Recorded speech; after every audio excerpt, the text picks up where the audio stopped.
Hi everyone, welcome to achievers academy. आज करेंगे assertions and reasons chapter the fundamental unit of life. बहुत ध्यान से वीडियो देखना, प्रैक्टिस अच्छे से करना, समझने की कोशिश करना किस तरह से आंसर करने हैं। तो शुरू करते हैं वीडियो बिना किसी देरी के। Let's start. क्वेश्चन आंसर शुरू करने से पहले हमें देखना होगा डायरेक्शंस।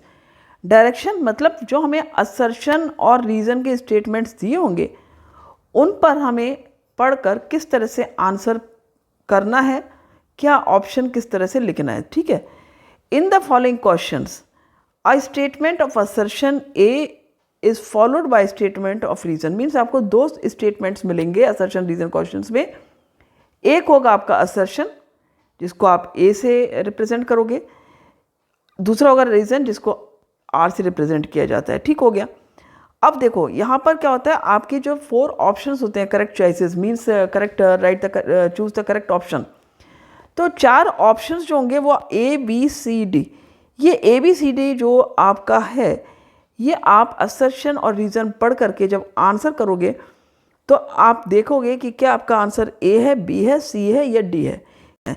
ठीक है। आप देखोगे यदि दोनों assertion, both assertion and reason are true, यदि दोनों ट्रू है मीन्स जो असर्शन का स्टेटमेंट है वो और प्लस जो रीज़न का स्टेटमेंट है दोनों यदि ट्रू हैं, साथ ही and reason is the correct explanation of assertion A. देखो असर्शन को ए से रिप्रेजेंट किया जाता है, रीज़न को आर से। फिर दोनों ट्रू हैं और साथ में रीज़न यदि आपका असर्शन का करेक्ट एक्सप्लेनेशन है तो आपका ऑप्शन हो जाता है ए। ठीक है। आप लिख दोगे आंसर में ऑप्शन ए। अब यदि आपने दोनों पढ़े, असर्शन भी पढ़ा, रीज़न भी पढ़ा, दोनों ट्रू तो हैं, both assertion and reason are true, but reason is not the correct explanation of assertion. आपने देखा रीज़न और असर्शन दोनों ट्रू हैं लेकिन रीज़न जो है वो असर्शन का करेक्ट एक्सप्लेनेशन नहीं है, तो आप लिखोगे ऑप्शन बी। ठीक है। अब आप देखोगे यदि असर्शन मान लीजिए ट्रू है आपका जो दिया हुआ है और रीज़न आपको फॉल्स दिया हुआ है तो आप क्या करोगे, ऑप्शन सी लिखोगे। आ रहा है समझ में? क्लियर? और यदि असर्शन फॉल्स है और रीज़न ट्रू है तो आपका हो जाएगा ऑप्शन डी। तो ये जो A B C D option आपको लिखना है कि कौन सा ऑप्शन है, दोनों को आपको ध्यान से पढ़ना होगा। ध्यान से पढ़कर आपको देखना होगा कि क्या दोनों ट्रू हैं या दोनों में से एक ट्रू है। दोनों ट्रू हैं तो क्या करेक्ट एक्सप्लेनेशन रीज़न असर्शन का है या नहीं है। ठीक है। या फिर असर्शन ट्रू है रीज़न फॉल्स है या रीज़न ट्रू है असर्शन फॉल्स है। उसके बेसिस पर आपको ये आंसर्स करने होंगे। तो ये आपको चारों याद रखने हैं, आपके माइंड में ये फिट हो जाना चाहिए, क्योंकि आपके जितने भी क्वेश्चंस होंगे उसमें हर बार ये नहीं दिया होगा। तो ये आपको इंस्ट्रक्शंस एक बार दिए होंगे, लेकिन बेहतर है कि आप इसको इतनी प्रैक्टिस कर लीजिए कि आपको ये चीज़ लर्न रहे। ठीक है। पर रीज़न यदि जो डायरेक्शन दिए हैं उनको पढ़ना नहीं भूलना है। एग्जामिनेशन पेपर में जब भी डायरेक्शंस होंगे, जो भी इंस्ट्रक्शंस हैं, भले ही आपको पता है बट आपको पढ़ना है एक बार। ठीक है। अब चलते हैं क्वेश्चंस पर। Question 1. Assertion. A cell swells up when present in hypotonic solution. कहा है कि सेल स्वेल हो जाती है जब हाइपोटोनिक सॉल्यूशन में रखी जाती है। देखो बहुत सिंपल है ये आपका एक बीकर है सपोज। ठीक है। इसके अंदर एक सॉल्यूशन है, राइट। और ये क्या है, वाटर है बेसिकली। इसके अंदर वाटर है और इसमें आपने एक सेल रखी, या आप समझ लो रेजिन रखे हैं। आपने कई सारे रेजिन रखे हैं और आपने रात को रेजिन रखे और मॉर्निंग में क्या होगा, ये रेजिन ऐसे स्वेल हो जाएंगे, बड़े बड़े हो जाएंगे रेजिन। ठीक है। तो यानी ये सॉल्यूशन जो था ये क्या था, हाइपोटोनिक सॉल्यूशन था। हाइपोटोनिक का मतलब क्या होता है आपका, हाइपोटोनिक का मतलब होता है कि जो सेल है, सपोज ये रेजिन्स हैं और रेजिन्स जो है वो रेजिन्स के अंदर पानी की मात्रा कम है, बाहर ज़्यादा है, मीन्स वाटर कंसनट्रेशन सेल के अंदर कम है, बाहर ज़्यादा है, तो सॉल्यूशन हाइपोटोनिक होगा। तो ये आपका ट्रू हो जाता है। असर्शन क्या है यहाँ पर, ट्रू है। यही होता है, यदि आपने हाइपोटोनिक सॉल्यूशन में किसी सेल को प्लेस किया है तो वो डेफिनेटली स्वेल करती है। रीज़न है more water molecules enter the cell then they leave. ये भी बिल्कुल सही है। अब होता क्या है इसमें, देखो तो होता क्या है, देखो more water molecules enter the cell means cell में सपोज मैं यदि कहूँ तो ये 1 2 3 एंड 4 मॉलिक्यूल जा रहे हैं और सेल से केवल कितने मॉलिक्यूल्स बाहर आ रहे हैं, सपोज केवल 2 मॉलिक्यूल्स आपके तो बाहर आ रहे हैं, यानी कि कम मॉलिक्यूल्स बाहर आ रहे हैं, then they enter in the cell. समझ में आ रहा है? यही होता है एक्चुअली, बेसिकली यही होता है कि यदि ज़्यादा पानी अंदर जा रहा है सेल के और कम पानी बाहर आ रहा है, ठीक है, more water molecules enter the cell then they leave, तो यही इसमें हो रहा है कि सेल इसीलिए स्वेल अप कर जाती है, तो रीजन भी ट्रू है। और साथ ही रीजन करेक्ट एक्सप्लेनेशन है। देखो, a cell swells up when present in a hypotonic solution because more water molecules enter the cell then they leave, बिल्कुल सही है। तो इस तरह से आप बिकॉज, सो दैट, इस तरह से करके यूज करके देखोगे कि क्या रीजन सही एक्सप्लेनेशन है या नहीं, आपको समझ में आ जाएगा। क्लियर? तो ये हमारा आंसर हो जाएगा, यहाँ पर ऑप्शन हो जाएगा हमारा ए, ये हमारा करेक्ट ऑप्शन होगा इन question 1। Question number 2, assertion the endoplasmic reticulum which lacks ribosomes is called smooth endoplasmic reticulum. Yes, very good. क्योंकि जो हमारा एंडोप्लाज्मिक रेटिकुलम होता है उस पर राइबोसोम्स प्रेजेंट होते हैं, ठीक है। और जब राइबोसोम प्रेजेंट होते हैं तो वो कहलाता है रफ एंडोप्लाज्मिक रेटिकुलम, RER। और जब नहीं होते हैं प्रेजेंट तब वो कहलाता है SER। याद होगा, राइबोसोम्स क्या होते हैं, सपोज यदि ये इस तरह से करके एक स्ट्रक्चर है एंडोप्लाज्मिक रेटिकुलम का, तो इस तरह से करके राइबोसोम्स प्रेजेंट होते हैं, डॉट स्ट्रक्चर सपोज तो रफ बना देता है, इसलिए इसको कहते हैं रफ एंडोप्लाज्मिक रेटिकुलम। और जिस पर ये प्रेजेंट नहीं होंगे, सपोज इस तरह से करके एक चैनल जैसा समझ लो इसको, ठीक है, जिसमें नहीं प्रेजेंट होंगे वो आपका SER हो जाता है। तो ये आपका असर्शन तो यहाँ पर है वेरी ट्रू। अब देखते हैं SER is mainly involve in protein synthesis. नहीं, SER देखो ये जो है RER जो है ये प्रोटीन सिंथेसिस में इन्वॉल्व होता है, ठीक है। It is involve in protein synthesis, क्योंकि राइबोसोम्स होते हैं ना यहाँ पर, तो राइबोसोम करते हैं प्रोटीन सिंथेसिस। यहाँ पर राइबोसोम है ही नहीं, ये तो लिपिड सिंथेसाइज करता है, ठीक है। तो जो आपका रीजन है वो है यहाँ पर फॉल्स। अब हमने कौन सा ऑप्शन देखा था जब असर्शन ट्रू है रीजन फॉल्स है, ये है ऑप्शन नंबर सी। तो इसका आंसर क्या हो गया आपका सी, क्योंकि SER मेनली इन्वॉल्व होता है लिपिड सिंथेसिस में। Clear? Good. Mitochondria and chloroplast are semi autonomous organelles. Yes, ये ट्रू है आपका। सेमी ऑटोनॉमस ऑर्गेनील्स क्यों है ये? क्योंकि देखो माइटोकॉन्ड्रिया क्लोरोप्लास्ट दो ऐसे ऑर्गेनील्स हैं जिनका अपना DNA और प्रोटीन होता है, और ये पूरी तरह से न्यूक्लियस पर डिपेंड नहीं होते, ये खुद भी कंट्रोल कर लेते हैं एक्टिविटीज़ को, ठीक है। तो यस, ये आपका ट्रू है असर्शन। अब देखते हैं reason. They are formed by division of pre existing organelles and contain DNA but lack protein synthesizing machinery. यहाँ पर ये जो है लैक प्रोटीन सिंथेसाइजिंग मशीनरी, ये गलत है। इनके पास अपना DNA भी होता है, इनके पास अपना प्रोटीन सिंथेसाइजिंग मशीनरी भी होती है, राइबोसोम्स होते हैं। तो यहाँ पर रीज़न है आपका फॉल्स। इस केस में आंसर क्या हो जाता है आपका option C. Clear? Assertion is true, reason is false, answer is C. Assertion plasma membrane is selectively permeable membrane. Yes, it is true, क्योंकि देखो जो प्लाज्मा मेम्ब्रेन है ना, सपोज ये एक प्लाज्मा मेम्ब्रेन है और ये आपका न्यूक्लियस है, ये साइटोप्लाज्म है, ठीक है ना। तो यहाँ पर ये क्या होती है, ये एक सेलेक्टिवली परमेएबल मेम्ब्रेन होती है, ये तो आपको पता होगा।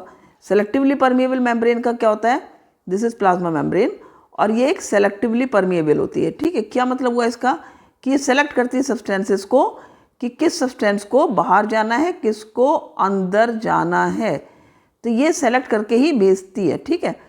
तो इसका मतलब क्या हुआ कि ये ट्रू है आपका, राइट। असर्शन क्या है यहाँ पर, ट्रू है। रीजन क्या है, plasma membrane allows some molecules to pass through it more easily than others, वही मैंने अभी आपको कहा। तो यस, रीजन भी ट्रू है। साथ ही देखो plasma membrane is selectively permeable membrane as plasma membrane allows some molecules to pass through it more easily than others, यही हमने बोला है। तो हमारा आंसर क्या हो जाता है, क्योंकि ये करेक्ट एक्सप्लेनेशन है। रीजन क्या है, reason is correct explanation of A. तो हमारा आंसर क्या हो गया यहाँ पर, option A is the correct answer यार।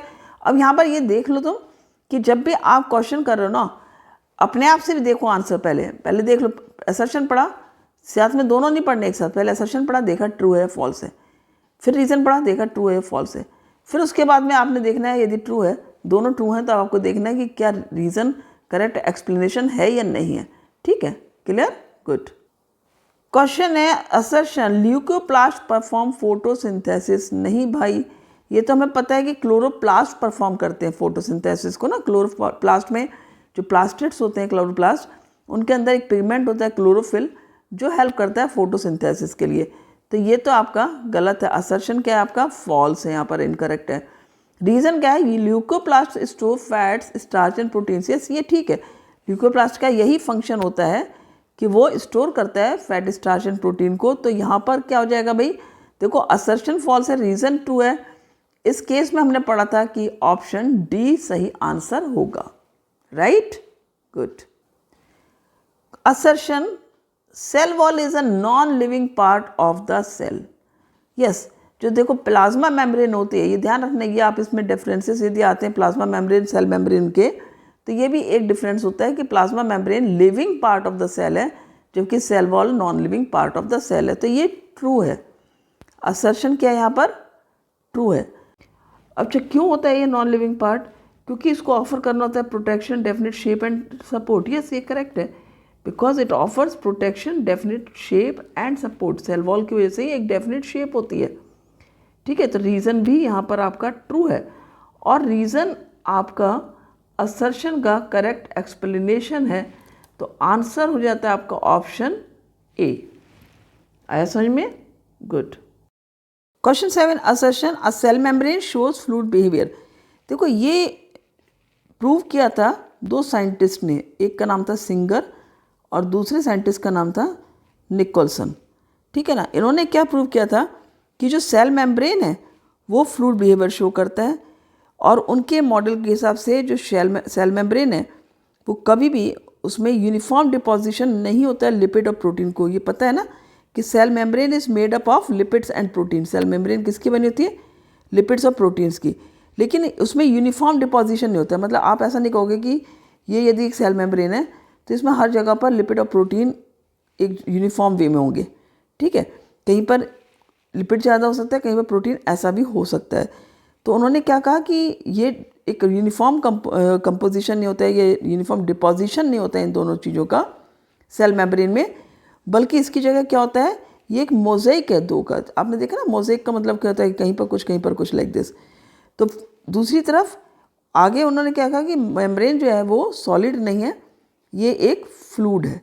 तो यस, ये फ्लूइड बिहेवियर शो करता है। ये ध्यान रखना कि सिंगर और निकोलसन साइंटिस्ट थे जिन्होंने इसका फ्लूइड बिहेवियर शो किया था, प्रूव किया था, और कहा था कि ये सॉलिड ना होकर फ्लूइड बिहेवियर शो करता है। प्लस साथ में क्या कहा था कि लिपिड और प्रोटीन इसमें मोज़ेक फॉर्म में। तो यहाँ पर देखो रीज़न में भी दिया हुआ, a membrane is a mosaic of lipids and proteins, बिल्कुल सही। तो हमारा असर्शन भी यहाँ पर ट्रू है और रीज़न भी यहाँ पर ट्रू है। साथ ही हमारा रीज़न क्या है, करेक्ट ऑप्शन है, करेक्ट एक्सप्लेनेशन है असर्शन का, ठीक है ना। रीज़न क्या है आपका, करेक्ट एक्सप्लेनेशन है असर्शन का। तो आंसर क्या हो गया यहाँ पर आपका, option A is the correct answer. समझ में आ गया ना अच्छे से। Mitochondria are called power houses of the cell. Very true, ये तो आपको पता है कि पावर हाउस कहलाते हैं सेल के। क्यों कहलाते हैं, क्योंकि यहाँ पर एनर्जी रिलीज़ होती है। कैसे रिलीज़ होती है, ये आप पढ़ोगे कि जब यहाँ पर ऑक्सीजन पहुँचती है, हमारे जो हमने ऑक्सीजन इनहेल की है वो पहुँचती है, साथ ही हमारा जो फूड डाइजेशन के बाद पहुँचता है, तो वो फूड ऑक्सीजन से ऑक्सीडाइज होता है, एनर्जी रिलीज़ होती है। इसीलिए माइटोकॉन्ड्रिया को हम पावर हाउस कहते हैं, या माइटोकॉन्ड्रिया पावर हाउस कहलाते हैं। तो असर्शन हो जाता है यहाँ पर ट्रू, ठीक है। अब हम रीज़न की बात करते हैं। Mitochondria produce cellular energy in the form of ATP. Mitochondria produce cellular energy in the form of ATP. Yes, very correct, ये भी ट्रू है, यही मैंने आपको अभी बताया। तो ये करेक्ट रीज़न है, करेक्ट एक्सप्लेनेशन है या नहीं है, देखते हैं।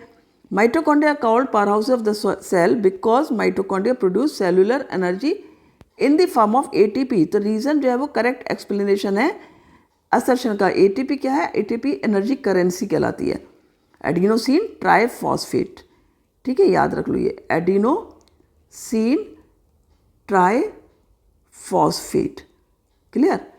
तो ये हमारा क्या हुआ, आंसर हो गया यहाँ पर ऑप्शन ए। आगे समझ में, गुड।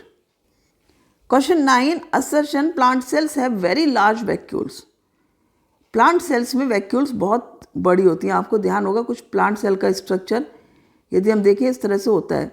सपोज ये एक प्लांट सेल है, ठीक है, ये इसके अंदर हम सेल मेम्ब्रेन बना लेते हैं एक, ठीक है। तो यहाँ पर क्या होगा, एक बड़ी सी वैक्यूल होगी, ये ऐसे करके कुछ होगी वैक्यूल, और इधर न्यूक्लियस शिफ्ट कर देगा, ठीक है। ये क्या है, यहाँ पर वैक्यूल होती है। तो यस, करेक्ट है ये। तो असर्शन हमारा ट्रू है in plant cells vacuoles are full of cell sap, ये भी हमारा ट्रू है, जो वैक्यूल्स होती हैं उनमें सेल सेप रहता है, तो रीज़न भी ट्रू है। अब असर्शन रीज़न जो है वो असर्शन का करेक्ट एक्सप्लेनेशन है या नहीं है। देखो, plant cells have very large vacuoles because in plant cells vacuoles are full of cell sap, yes, तो रीज़न हो जाता है करेक्ट एक्सप्लेनेशन असर्शन का, और आंसर हो जाता है आपका option A. Prokaryotic cells are larger than eukaryotic cells, तो ये रॉन्ग है क्योंकि प्रोकैरियोटिक सेल्स स्मॉल होती हैं देन यूकैरियोटिक सेल्स, तो यहाँ पर असर्शन हो जाता है आपका फॉल्स। रीजन दिया है prokaryotic cells lack cytoplasmic cell organelles, yes ये ट्रू है, प्रोकैरियोटिक सेल्स में सेल ऑर्गेनील्स नहीं पाए जाते हैं, ठीक है, जो साइटोप्लाज्मिक सेल ऑर्गेनील्स होते हैं वो नहीं होते हैं, तो रीज़न है आपका ट्रू। इन केस जब असर्शन फॉल्स होता है रीज़न ट्रू होता है, आंसर हो जाता है इस केस में ऑप्शन डी। तो इस तरह से आपको समझते हुए क्वेश्चंस करते जाना है, जो भी आपके असर्शन रीज़न क्वेश्चंस हैं बहुत इजीली आप कर सकते हो, लेकिन फिर से मैं कहूँगी एनसीईआरटी की रीडिंग बहुत इंपॉर्टेंट है। आपके 100% नंबर तभी आते हैं जब आपने अच्छे से रीडिंग की होती है। साथ ही आप ये वीडियोस देख सकते हो अचीवर्स एकेडमी हल्द्वानी, और जो टॉपिक आप सर्च करोगे आपको मिल जाएगा। साथ ही प्लेलिस्ट बनी हुई है, आप प्लेलिस्ट में खोल करके देख सकते हो कौन से प्लेलिस्ट से आपको वीडियो चाहिए, तो आपको मिल जाएगा। चैप्टर वाइज भी है प्लेलिस्ट, साथ ही यदि MCQ असर्शन रीज़न की देखनी है वो भी है। तो आई होप आपको ये बहुत यूज़फुल होगा चैनल, तो आप इसको सब्सक्राइब कर सकते हो और जब चाहे अपने हिसाब से देख सकते हो। तो मिलते हैं नेक्स्ट वीडियो में।